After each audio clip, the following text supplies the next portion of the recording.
Hello and welcome to the Let's Talk Azure podcast with your host Sam Foote. And Alan Armstrong. If you're new here, we're a pair of Azure and Microsoft 365 focused IT security professionals. It's episode 32 of season 5. Alan and I recently had a discussion around the news in August. Here are a few things we covered. Key Microsoft Entra, Intune and Defender features and updates. Azure changes, new features and retirements. We've noticed that a large number of you aren't subscribed. If you do enjoy our podcast, please do consider subscribing. It would mean a lot to us for you to show your support to the show. It's a really great episode, so let's jump in. Hey Alan, how are you doing this week? Hey Sam, not doing too bad. How are you? Yeah, good, thank you. Good, thank you. I think our British summer is now over. Now that August is behind us, we've had I'm going to go for 10 days of uncomfortable weather. Do you think it's more than that? Probably not. I don't think it's been like 10 days terrible in a row. I was just thinking about when I was meant the camping. other way. Oh. Yeah. I meant overly hot weather. I was just trying to think okay. But no, yeah. I think it's September now as we're recording this, so I think I would say the world is waking up a little bit. I would say a lot less people out on their summer holidays. Yeah, definitely. Yeah, work has definitely started to kick into gear with customers coming back and stuff for sure. Yeah, definitely really good. Anything you want to cover over before we dive into the news?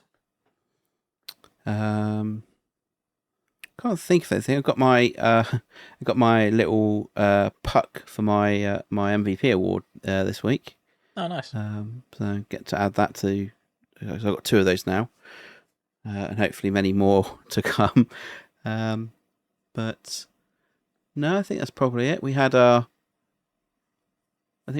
in-person meeting this week, didn't we? It was kind of a bit odd to us in some sense. So that make sense, wasn't it? It's first time, I think, for a long time that we had a proper meeting. Yeah, seeing people that you've only seen in 2 dimensions and hunched over their laptop in a corner of a room. Yeah, it was definitely refreshing to get back in person.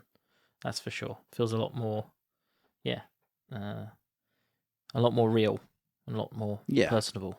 Right? So definitely very refreshing. Right, Alan, do you want to kick things off with your sort of key highlights of news this month? I can do, unless you want to shake it up and you want to go first this time. I don't mind. Yeah, I can. Let's go through Azure first. There's quite a few updates actually. So yeah, let's do that. Yeah. Okay. Okay. So yeah, we're covering August first. It's the start of September for us now, but we cover the previous month's worth of news. So yeah, I'm going to kick us off with Azure. So bit of a weird one. This I'm going to throw it out to start off with. Azure API Management has a WordPress plugin now, which is in preview, which I had to sort of like double read it because I didn't really understand it, to be totally honest with you. This feels like a very specific enterprise requirement that's bubbled through into a public preview. Anyway, so the WordPress plugin allows customers to integrate WordPress to build their own unique developer portals. So apparently it's an open source WordPress plugin.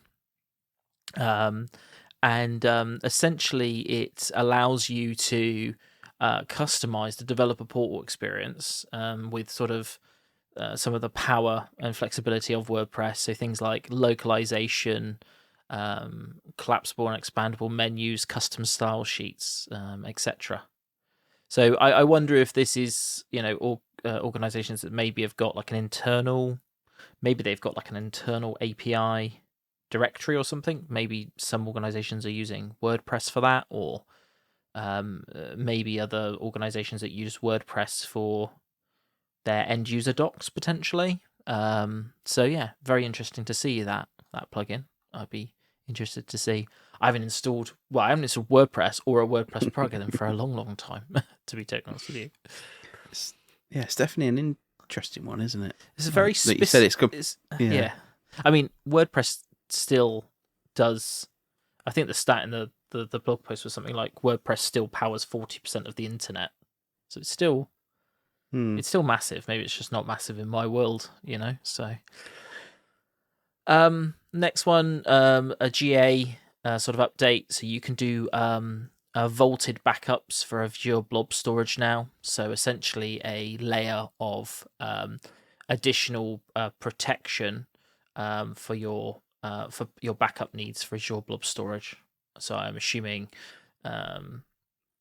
if you've got highly sensitive information that you want another level of sort of a vaulted backup on top of Blob Storage, you've got an option there to do that, which is now GA. An interesting new public preview, Azure Carbon Optimization.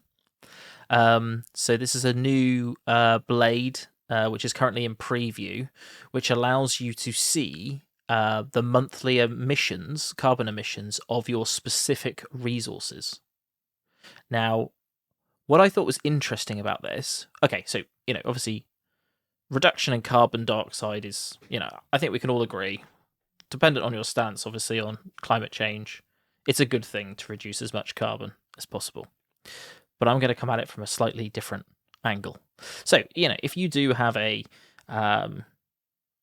corporate or a social responsibility mission, you can get granular emissions data on your specific resources. What's interesting is that because if you think about cloud costs, the underlying unit really is energy, isn't it? The more powerful your processors, the more energy you use. If that makes sense, right? Yeah. So Yep. in a proxy way, you are paying for more energy, which in turn, increase. I suppose it's not a linear scale, but you kind of get what I'm saying. But what it is it can give you recommendations to help you reduce carbon emissions by deleting or right-sizing underutilized resources. So I'm not sure if this is just another sort of viewpoint of Azure Advisor, but I assume that one of the first sort of compelling strategies, I suppose, for reducing your carbon footprint is to actually just right-size resources into what you actually need. And we do talk to customers about this because they, a lot of customers still provision like they are provisioning on-premise or co-located resources. So I think it's cool that you're seeing more recommendations there. Again, we don't know if it's more than Azure Advisor. But what's also there is also a view of carbon equivalence, so it helps you to visualize your environmental impact in more sort of relatable terms, such as planted trees. So they've got like different dimensions to the amount of carbon that you're sort of producing. So yeah, I think something different, not directly related to cloud platform, but obviously still an important topic to understand. So I'm glad Microsoft are making investments there. Yeah, I think you're right. It's another angle, isn't it, to reducing your, like you said, reducing your carbon footprint kind of stuff, but also, reducing another way to show you can reduce compute and stuff, and which is obviously cost saving you money at the same time. So it's kind of like two reasons why to right size. Yeah, and we talk to we're more in security, but we still talk to our customers about the waste that they have in Azure. So it's like a double whammy, really. Save your wallet and save the trees, save the world. I don't know, save the climate. Alan, have you ever heard of an Azure extended zone? No, No. I seen this in the list. I thought it was a bit odd. Okay, so I hadn't heard of this until I saw this item. I don't know if this is the first one, but there is now an Azure extended zone in Los Angeles, and apparently they're small footprint extensions of Azure placed within inside of dense cities or industry centers or specific jurisdictions. And essentially, these sort of facilities are designed for the lowest latency and also data residency concerns. So I believe it's a small subset of Azure services that are supported there. Virtual machines, containers, and storage are there. So yeah, it's interesting to see these Azure extended zones in action. So yeah, if you have some of those requirements and you want to get, your cloud as close to your users as possible, then that is now starting to become possible.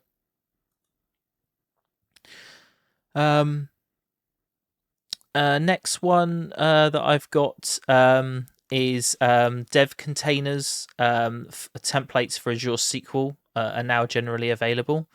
So these templates provide a streamlined way to set up a development environment with all the necessary tools and dependencies pre-configured. So these give you the advantage of having sort of efficient local development and faster time to work, essentially. So yeah, check that out if you're using Azure SQL Database to get dev containers up and running quicker. Nice. That just quickly, that extended zone is the first one. It was only fine. launched in August. So. Great. So yeah, I hadn't delved in. The blog post was quite descriptive about what a extended zone was, so it felt like they were introducing it to me for the first time, if that makes sense, right? So yeah, very interesting to see that sort of sprawl happening. You can now enforce passwordless authentication with Azure Cache for Redis. That's now generally available. Typically, with a Redis cache, you would use a key-based authentication. We're generally sort of evangelical, I would say, with resources that are running in the cloud to use managed identities or service principals instead of using key-based authentication. It's essentially just more complicated in every way to keep it secure. So you can now disabling key access on Azure Cache for Redis. That'll be good for regulatory compliance. Nice. Azure Chaos Studio, my favorite. Generally available now is network isolation vault for virtual machines. So you can drop all packets for a specific duration as part of a chaos experiment. Pretty nasty, I would say. So yeah, really great. Again, update for testing the resilience of your machines. I wouldn't say that network and DNS is the. No, I'm going to say it. My gut is that network and DNS are the two biggest culprits of issues into the cloud and downtime that we see. So making sure your applications are as resilient as reasonably possible to network outages is probably a good thing. Yeah. Public service announcement. Enable multi-factor authentication for admins of your tenant by the 15th October, I've got in my notes. Is that right, Alan? All administrators of will require MFA enrollment to access the Azure portal, including your break class accounts, I believe. Yeah. So, yeah, make sure you're ready for that. Yeah. Anything you want to add on that side of things? Yeah, well, I was going to use this one of mine, but it's fine. But yeah, portal, the Azure portal, the Intune portal, it's quite a lot of the admin portal side of things. But yeah, you're right. It's not just because I expect most organisations today. I would say most organisations today would probably have MFA at least for their admins, and their admin accounts.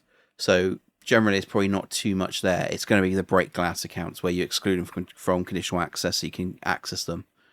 So I think the recommendation is to, around your break glass accounts, is to not set up MFA on phones that are, specific to an individual, because you got the problem of if they leave, how do you get it configured again, things like that.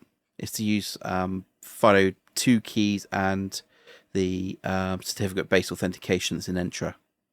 I think is the recommended ways to keep it still completely separate. Nice. Yeah. Yeah. And I don't know whether we should do. Should we do an episode on that? Like a PSA episode on the best way to approach that for organizations? Yeah, Seems like quite a big thing. we should probably do one on break glass accounts. Definitely anyway, about what Yeah. best practice is around that. And Yeah, then incorporate it. I've just seen some conflicting guidance, I would say, and some confusion. Maybe that was a few weeks ago, but my gut is that as we creep up to that deadline, it's going to become more important, I think. Well, so not necessarily the problem, but this is being done in phases. So phase 1 is, in effect, user interface portal access is being blocked by MFA.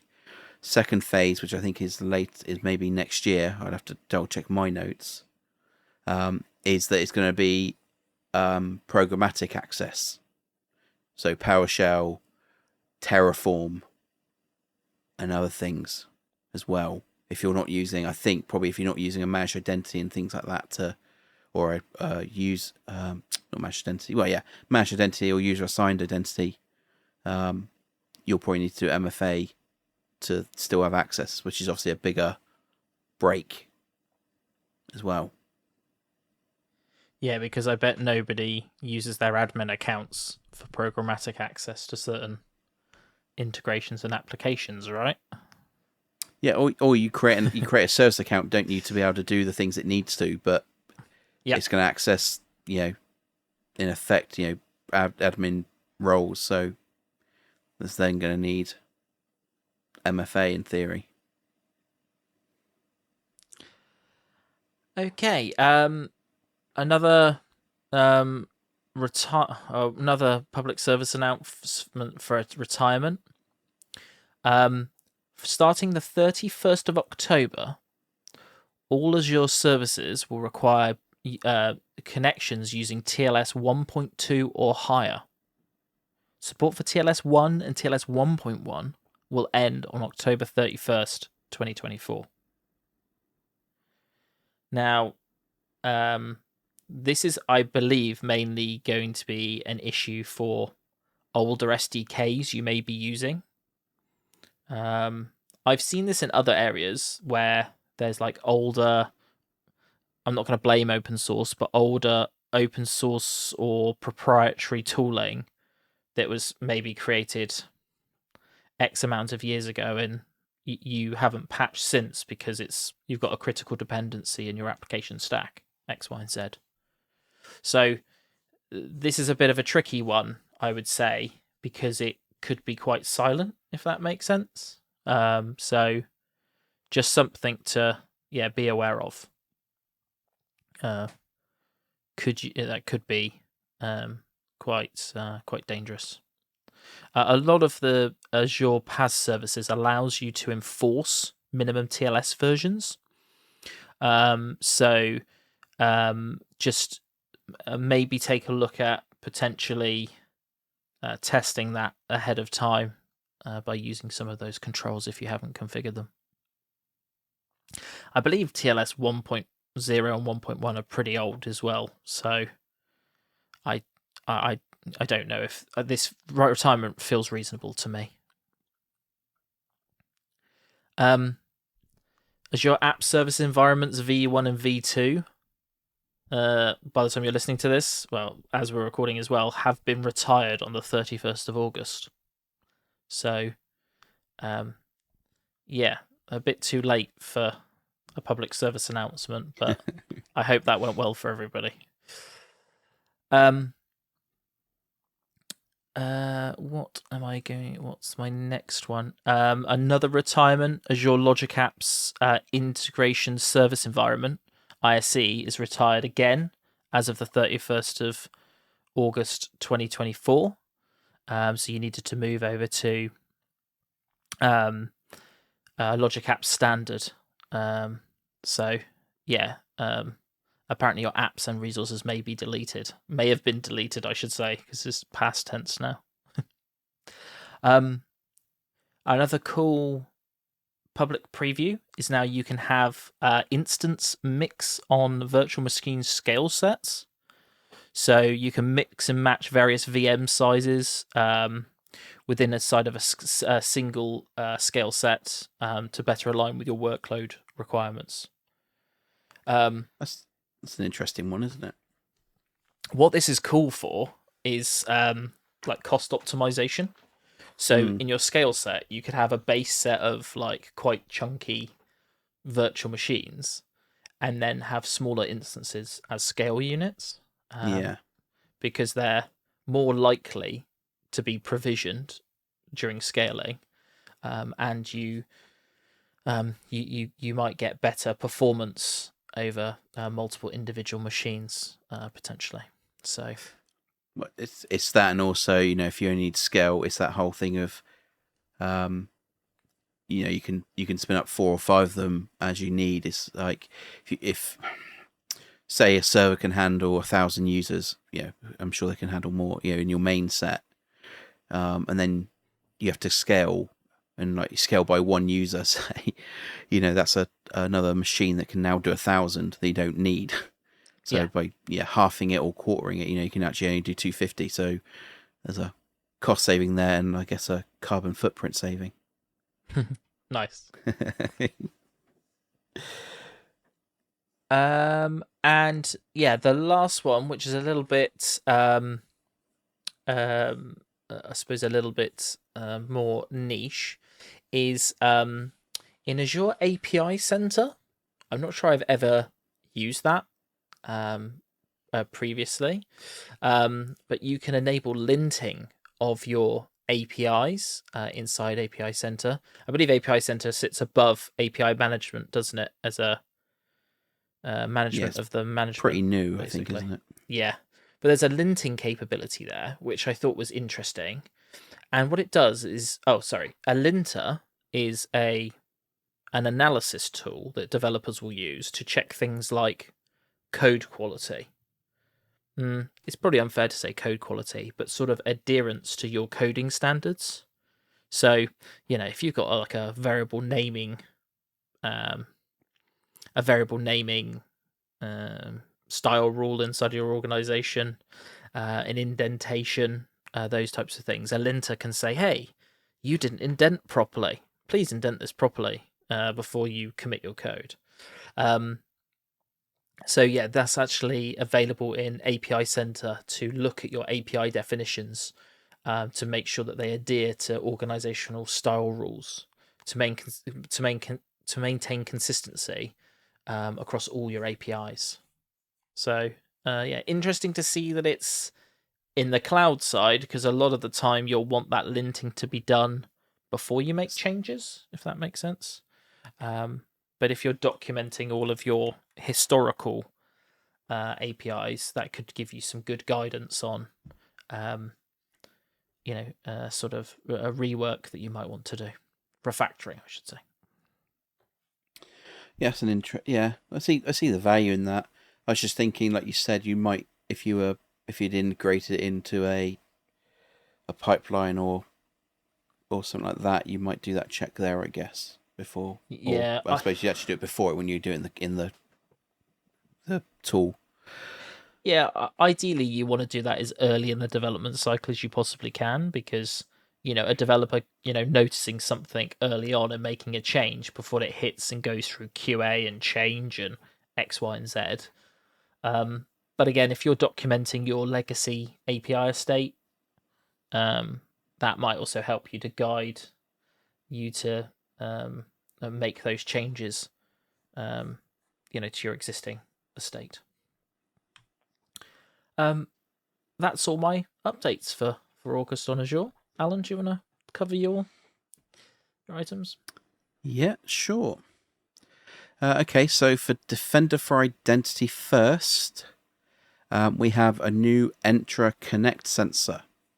So this sits on the, as it says, the Entra Connect server, and looking for unusual behavior and things like that on there, because potentially that is a core service that someone could potentially look to attack, and there's potential ways of getting some information, I guess. So there's kind of two parts to it. Is there two? Yeah, two parts. We'll say two parts. One part is posture recommendations. So there's 3 recommendations that you can do once it's been deployed to the Entra Connect server. It will tell you whether there's some changes to in effect harden the server or the service, at least, to make sure. One of them is like remove unnecessary replication permissions from Entra Connect account, change password for Entra, seamless SSO account configuration, and rotate password for the account. So it just shows you some of those for the hardening. And then the other part is actually detecting unusual behavior. And again, some of this is like suspicious in interactive logon to the Entra Connect server, user password reset by Entra Connect account. So the account actually doing it itself, because in theory it shouldn't need to do that. It should be the service behind it. And suspicious write back by Entra Connect on a sensitive user. So nice. Yeah, really there's some key ones there. Yeah. Yeah. Okay, so Defender XDR, so the actual portal or the unified portal itself. There's a preview at the moment for your Sentinel data. Is now available in the new Microsoft Defender multi-tenant management.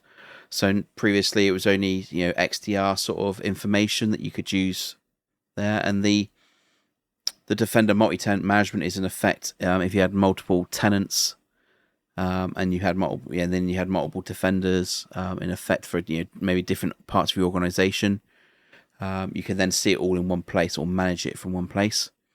This is now allowing you to bring up the Sentinel data as well, as that integration continues. That was pretty much it for the Defender XDR portal in general. Defender for Office. So in here we've got a new simulation for QR codes payloads. So now you can now test your users, see if they try and scan a QR code that they might get in an email. They might win some free coffee or something, I guess, or some user training. Nice. So that's in there. In Defender for Cloud Apps, that's the September one. We can't talk about that yet. So really in here, they reorganized all the Defender for Cloud Apps documentation to make it more easy to work out where you need to go for some of it, 'cause it's quite a few areas in that. And there's a public preview for large-scale export of activity logs. So you can do... the new experience allows you to export up to 6 months back of data or 100,000 events. So if you're a large organization, that might be easily captured. So definitely probably not going back 6 months for that, I expect. But yeah, there's a way to export the data. I guess you would use that if you were doing some investigation. You wanted to see specific activity over the last 6 months, and you could pull it out to then do some analysis on it. That's that one. Microsoft Sentinel. So we are going everywhere on this one. So you can export and import automation rules using ARM templates now. So you can now look to build that into a CI/CD process. Previously, I think you couldn't do any of that. That was all done through the portal originally. So that's quite a win. Yeah, that's a really good change, isn't it? Yeah. Yeah, yeah. It's just those niggly bits that you can't you can't automate Yeah. from deployment.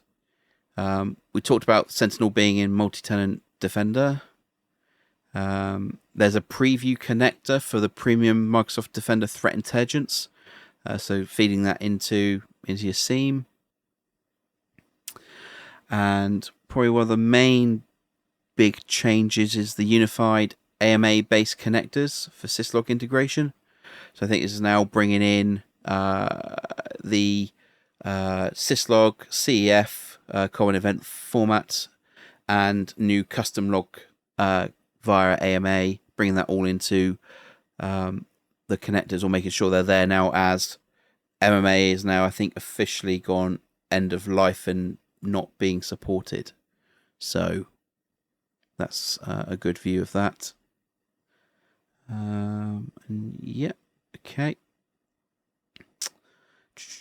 So for Defender for Endpoint, the only one in here for August is around network protection features enabled by default. Mainly this is around Android, Defender for Endpoint on Android. In effect, it's enabling the network protection, it's on by default, so that's app protection and web protection there. So I think previously you might have to either be a manual process or you had to do config within your MDM solution to enforce it.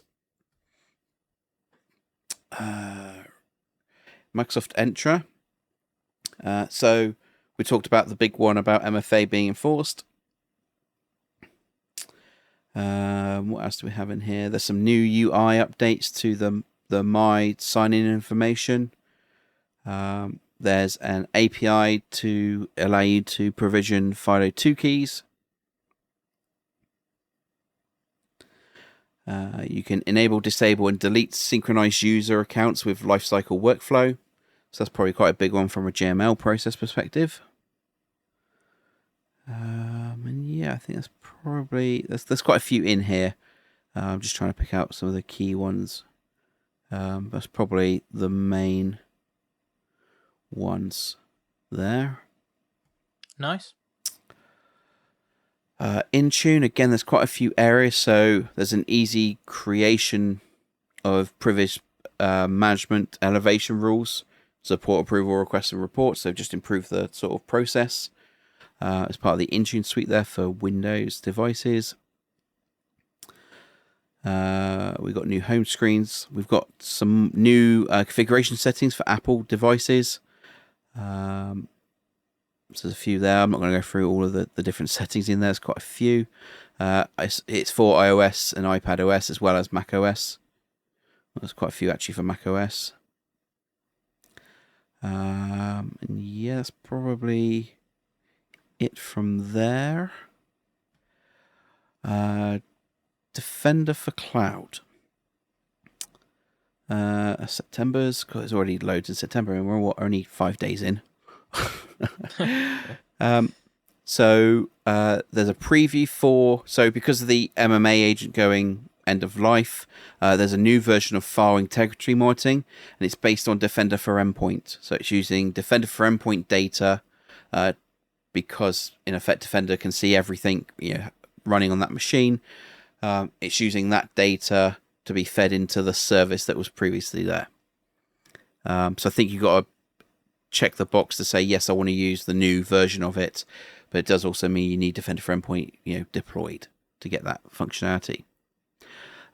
We've got a deprecation of Defender for Cloud alerts integration with Azure Web Application Firewall. I don't know if there's any reasoning around that. There doesn't say anything, but I do wonder. That's going September 25th, the 20th of September is when that integration is going. It might be that kind of thing might be being fed into the Defender XDR portal maybe in the future. That's what it kind of feels like to me. And then the last one in here is you can now enable Microsoft Defender for SQL servers on machines at scale. So when you enable it, you can now select multiple machines rather than having to go to each individual machine, I think, previously to enable it. So if you've just enabling deploying Defender for Cloud, first time, and you need to either do your Azure resources or your on-prem resources via Azure Arc, it looks like now you can select them all and go deploy, which sounds like a win. A win for consumption costs. No, that does sound, a lot less tedious. That's for sure. Yeah, and that's all I had, even though I believe that some global secure access stuff came out. It's just interesting. It's not in the Entra stuff. I believe that private DNS became public preview. Yes, it's somewhere, but yeah, I think it went private preview, which means you can now in the quick access you can now just add your domain suffix in there, so that all the traffic can then go across that, and it will help. It will know to go through the private access tunnel, and it also means that you can then do SSO, Kerberos, and I think it's NTLM and certificate-based SSO against your applications or your services on the other side. So that's quite a good one as well. Yeah, really good.